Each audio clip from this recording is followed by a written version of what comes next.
Joining me now is Congressman Lloyd Doggett. He is a member of the House Ways and Means Committee, and he is also one of the lawmakers who boycotted the Prime Minister's address to Congress yesterday. First of all, let's talk about Kamala Harris's meeting with Netanyahu. Joe Biden called himself a Zionist. He was proud of his stance with Israel. What do you think Kamala Harris's stance should be on Israel with Netanyahu, with, of course, the war still raging in Gaza? Well, she needs to define her own position, and she's already spoken out about the humanitarian crisis in Gaza. I support most of what President Biden has been saying. It's just what he has done at sometimes that I question.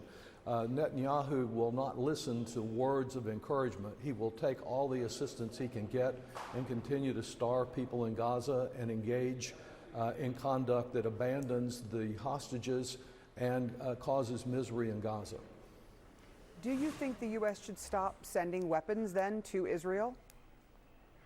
I voted to stop offensive aid. I think yesterday I heard from hostages. Instead of attending the Netanyahu speech, I met with hostages from Israel who told of their tremendous pain at the outrage of the Hamas massacres, but how it has been prolonged and extended now for almost 9 months by Netanyahu sabotaging efforts to get a ceasefire and the return of the hostages. Netanyahu, about 3/4 of Israelis want him to resign. He came here to this building, to Congress, to use it as a prop because at home he gets booed. Here he sought applause and some vindication for his refusal to make the ceasefire process and the rescue of the hostages a top priority. I want to ask you why you didn't attend Netanyahu's speech. Well, because as I said, I think he only wanted to use this Congress as a prop. We believe that he should be in Israel working to get these hostages released. He's had opportunities to do that. Hamas is obviously a big obstacle, but the hostages feel that time and time again he has interfered with the process in ways that have kept their loved ones away from them. And to listen to them is tear-causing.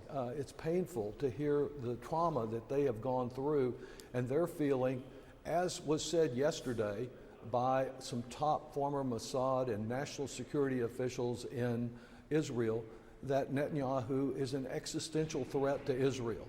Iran, Hezbollah, Hamas, the most immediate threat, but Netanyahu, by his refusal to work to give any hope to the Palestinians for long-term security, by his refusal to support a two-state solution, by his unwillingness to condemn settler violence in the West Bank against Palestinians, he poses a security threat because Israel cannot live as a secure place, as a Zionist place, which I support, unless the Palestinians have hope and a future for themselves.